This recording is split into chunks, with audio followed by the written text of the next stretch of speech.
Welcome to Krishna cooking. આજે આપણે ગુંદર પાક કહેવાય એવું ગુંદર બનાવી લઈશું। ગુંદર પાક માટે આપણે ઘી ગરમ કરી લઈશું। ઘી ગરમ કરવા માટે આપણે પેન ગરમ કરવા મૂકી દીધી છે। ગરમ થઈ જાય પછી આપણે એમાં 2 થી 3 ચમચી ઘી, થોડું વધારે કરી શકો તમારે ચાચું હોય તો। મારે થોડું એવો ગુંદ છે નાની વાટકી, એટલે મેં 2 ચમચી લીધું છે।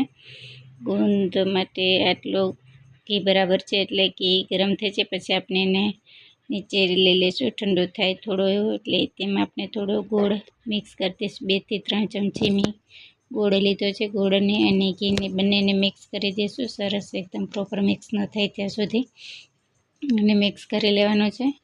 મિક્સ કરી લીધા પછી આપણે એમાં જે ગુંદર મેં દરેલો છે ને ગોળનો ગુંદ છે, ગુંદ દરેલો છે એ ગુંદ એક નાની વાટકી લીધી છે, એમાં મિક્સ કરી દઈશું અને મિક્સ કરીને આપણે એને એકદમ પ્રોપર મિક્સ કરી લેવાનું છે। આ આપણે ગમે ત્યારે શિયાળામાં ખાઈ શકીએ ને આનાથી કમરનો પ્રોબ્લેમ નથી રહેતો અને હેલ્ધી પણ હોય છે।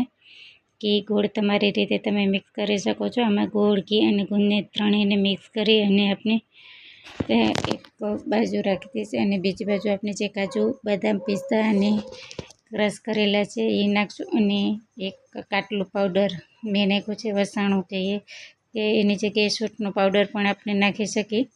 તમે જે નાખો એ, મારી પાસે કાટલું પાવડર હતું તો એ નાખેલો છે અને બીજું આપણે જે કાજુ, બદામ, પિસ્તા, દ્રાક્ષ બધું સૂકું નારિયેળનું ખમણ એ પણ નાખી શકાય। મારી પાસે નહોતું અને મારે નાખવું પણ નહોતું। આ રીતે બધું અને પાછું પ્રોપર એકદમ મિક્સ કરી લેવાના છે।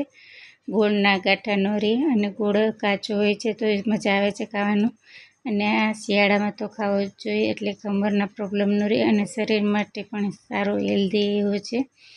તો આ તમે બનાવો છો કે નહીં તે મને કમેન્ટ કરજો।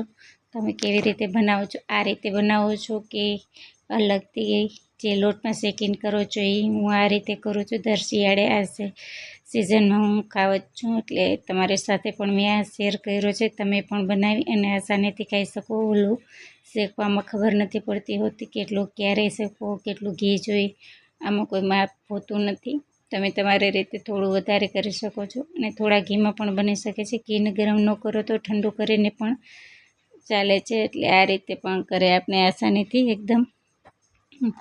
તો આ રીતે આપણે બનાવી શકીએ। પછી એરટાઈટ ડબ્બામાં આપણે ભરી અને રાખી દેવાનું। જ્યારે ભૂખ લાગે કે સવારે 1 થી 2 ચમચી લઈ લઈએ તો પણ આખો દી એનર્જી રહે છે અને હેલ્ધી હોય છે, એટલે ખાવામાં પણ મજા આવે છે અને ટેસ્ટી તો બહુ જ હોય છે। એટલે આ રીતે પણ તમે પણ બનાવો અને એરટાઈટ ડબ્બામાં પછી ભરીને રાખી દઈશું। જ્યારે ખાવું હોય ત્યારે આપણે 1 થી 2 ચમચી ખાઈ ઉપરથી થોડું ગરમ પાણી પી લઈ તો પણ આ સરસ સેહત માટે હોય છે। તો આ રીતે તમે પણ બનાવો અને મને કમેન્ટ કરજો કેવો બને છે। તમે આ રીતે બનાવો છો કે નહીં? તો ડબ્બો ભરી અને આપણે રાખી દઈશું એરટાઈટ ડબ્બામાં ભરીને મહિનો દિવસ સુધી કંઈ થતું નથી। તો આ રીતે આપણે પેક કરી અને તો આપણે ખાવા માટે ગુંદર પાક તૈયાર છે। બાય, જય શ્રી કૃષ્ણ બધાયને।